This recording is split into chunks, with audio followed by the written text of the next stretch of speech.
Buongiorno cari amici, benvenuti anche oggi nel canale Marietto Veneziano. Oggi vi voglio raccontare la solita storia che mi ha raccontato il Dante. Eh sì, perché il Dante quando si mette a raccontare è un fiume in piena, non si riesce mai a capire dove finisce la realtà e dove inizia la fantasia. Però io lo ascolto sempre perché sapete, è un ragazzo che non ascolta mai nessuno e quando lo incontro al bar della pace, sapete che lui si sbottona e le racconta che bisogna tagliarle sempre per 3 o 4. Comunque vi racconto cosa mi ha raccontato una volta. Insomma, sarà stato più o meno quando lui aveva 23 anni, l'avevo incontrato, io ero ancora piccolino, lui aveva minimo 3 anni più di meno. E quindi cosa è successo? È successo che lo incontro al bar della pace e gli dico, te, ciao Dante, come stai? E lui mi dice, ma sai cosa mi è successo? E gli dico, ma no, come faccio a sapere cosa ti è successo, Dante? A te ti succede sempre di tutto.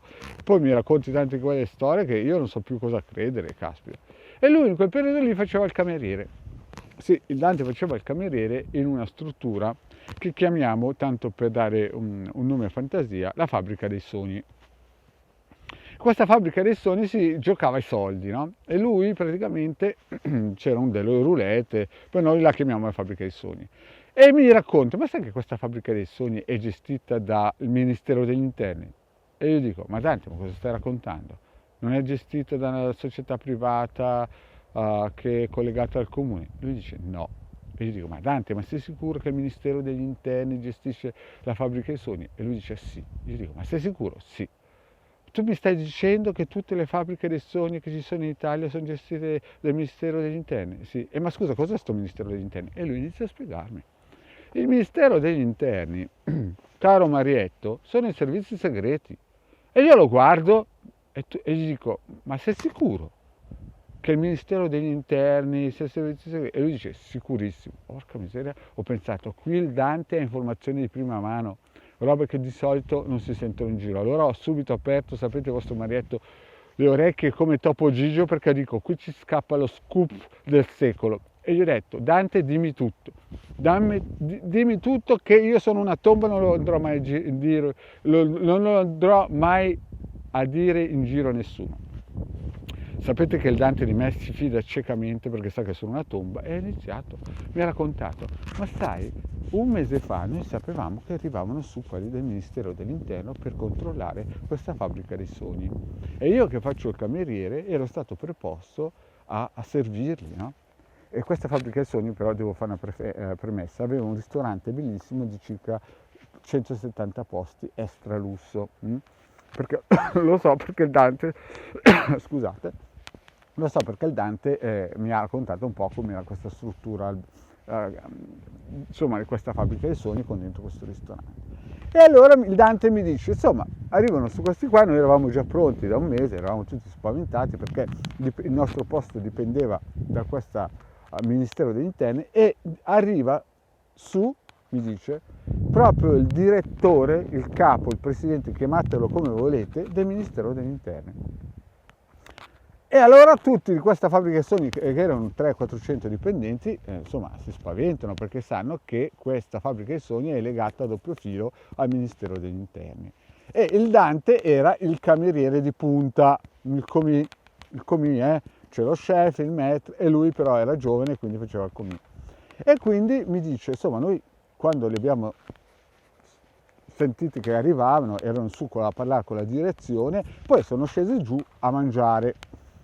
E il Dante li vede entrare, erano 9, no? Sapete, 40 anni fa erano gli yuppies che giravano, tutti camicia, cravatta, tutti super profumati. Il Dante li vede entrare e vede, lui aveva 23 anni e vede entrare questi qui che ne avranno avuti massimo 40-45 anni.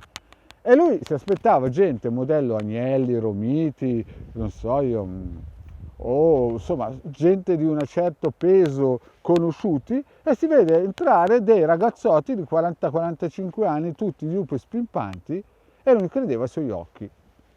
Al che si volta verso il suo chef, mi racconta il Dante, e gli dice, ma sono questi qui che governano il Ministero degli Interni e quindi tutta l'Italia? E il suo chef gli dice, sì, sono questi qua. E lui gli dice, il Dante al suo chef, ma non sono mica i Romiti, gli Agnelli, De Benedetti, Berlusconi? No, no, sono proprio questi qua che comandano tutta l'Italia. E la miseria, e il Dante c'è rimasto. C'è rimasto perché questi qui avevano 40-45 anni, in più il direttore era il più giovane di tutti. Al che cosa è successo? Si mettono a sedere un tavolone da 9, no? 9 persone, extra lusso, sapete quei tavoloni elegantissimi, insomma era proprio un ristorante di super classe, no? E quindi il Dante era addetto come al solito ai vini freddi, perché lui quando c'è da dare del freddo è uno specialista, ormai lo conoscete il Dante. E il problema cosa è successo?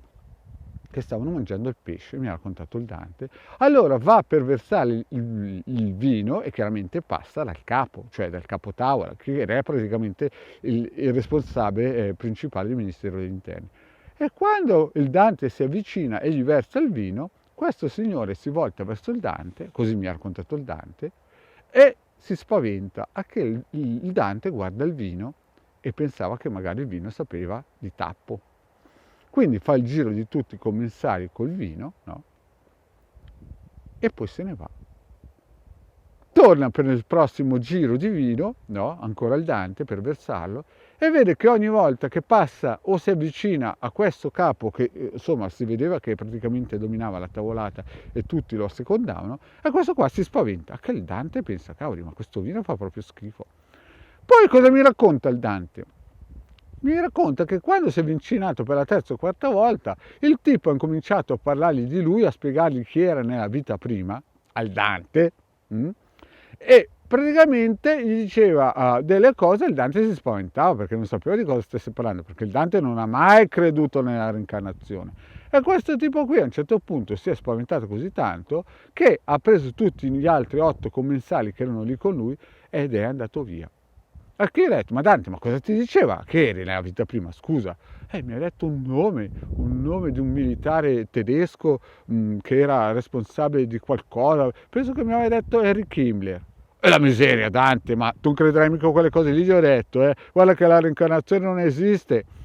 E il Dante a un certo punto mi ha detto, sì, e mi è successo questa cosa qui. Pensa, io non pensavo che governasse l'Italia questo signore qui, ma questo signore qui poi mi ha detto mio chef che era un mago. Dante, adesso non raccontare così grosso. Adesso tu mi stai dicendo che il Ministero degli Interni ha dentro una struttura segreta di maghi che governano il Ministero degli Interni. E il Dante mi guarda e mi dice, oh, così mi ha detto il mio chef. Poi, e gli ho detto, ma come è andata a finire poi la storia? La storia è andata che loro se ne sono andati via a gambe levate e sono tornati giù a Roma. Dante, guarda Dante, gli ho detto qui al Dante, io gli ho detto al Dante, senti Dante, io questa cosa qui non la dirò mai in giro, giuro in giuretto, perché è una cosa troppo grossa, che adesso mi vai a dire in giro che dentro il Ministero degli Interni c'è un gruppo di veggenti di maghi e che ti ha visto te, si è spaventato e è scappato 40 anni fa. No, io Dante queste cose qui non le dovrò mai dire in giro. Bene cari amici, anche oggi una pillola del vostro Marietto veneziano ve l'ha detta. Se non vi siete ancora iscritti al canale del Marietto dell'Idlegard, se vi iscrivete fate un bel piacere a noi. Se venite a trovarci anche nei nostri gruppi Face sarebbe bellissimo, e anche sui gruppi di Telegram. Cari amici vi ringrazio, grazie e alla prossima, ciao.